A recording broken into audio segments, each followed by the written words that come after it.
even helped in the search efforts, but one of his own accomplices cracked under pressure and told police where the bodies were buried. That graveyard was in Gaskins' own backyard, literally.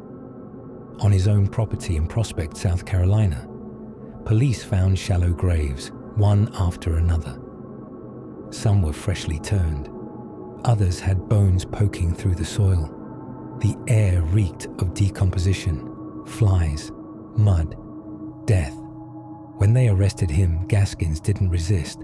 He sat in the back of the squad car, staring out the window like he was just going to the grocery store. At the station, he confessed without a flicker of guilt.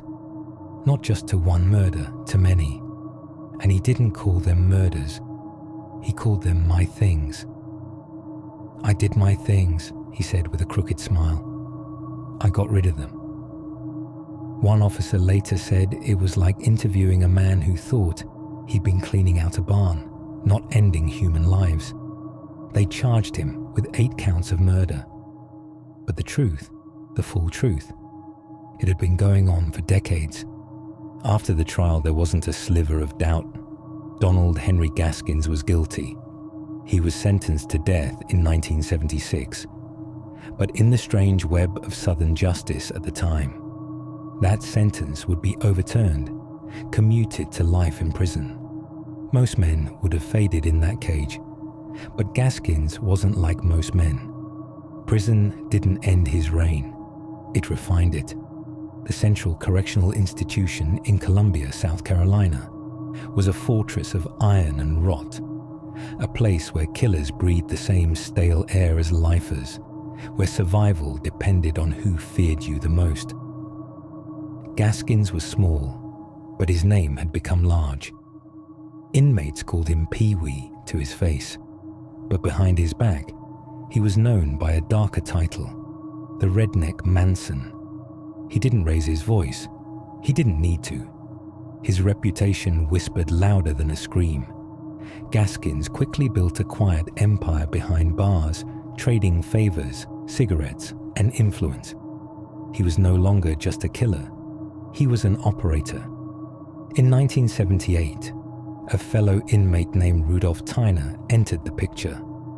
Tyner was convicted of murdering a married couple during a robbery. The couple's son, a powerful man with deep pockets and deeper grudges, wanted justice, his kind of justice.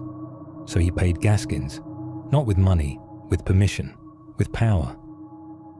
The job was simple, kill Tyner. But Tyner was in solitary confinement, separated by steel doors, glass partitions, guards. To most inmates, that would have made it impossible. To Gaskins, it made it interesting. First, he befriended Tyner, passed him notes, smuggled in goods. He made Tyner trust him, laugh even. Then he convinced Tyner to participate in a secret communication system using walkie-talkies built from prison electronics. Wires, batteries, scraps. Gaskins assembled it like a mad inventor. Only it wasn't a walkie-talkie. It was a bomb. He told Tyner to hold it close to his ear so they could hear each other better. When Tyner pressed it against his face, Gaskins triggered it remotely from the next cell. The blast shook the entire block. Guards ran to Tyner's cell and found blood and bone dripping from the ceiling. Pieces of his skull were embedded in the concrete, and Gaskins, he sat calmly, eyes closed, mouthing a silent prayer. They found blueprints in his mattress, explosive residue on his hands, a smirk on his lips. He was tried again, this time for murder from inside prison. This time, the state didn't let go. In 1982, Donald Gaskins was sentenced to death by electrocution.